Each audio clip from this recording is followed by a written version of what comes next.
আপনি হয়তো অনেক সময় দেখেছেন, যখন আপনি অফিসের কাজ করছেন, যখন খুব মানসিক চাপ আপনার বোধ হচ্ছে, তখন মন নিজের থেকেই উড়ে যায় সেই সব কাজগুলোর দিকে, যে আমি এই কাজ করছি, এই সময় আমি যদি আমার নিজের মনের মতো কাজ করতে পারতাম কতটাই না ভালো হতো।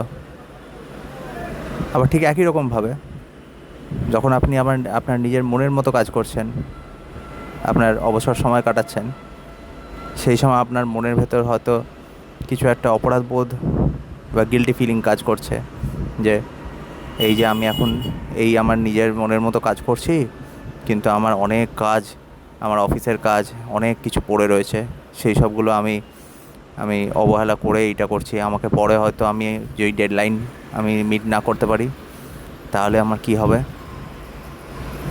মানে আপনি কখনোই আপনি আপনি তো রোবট নন। আমরা মানুষ।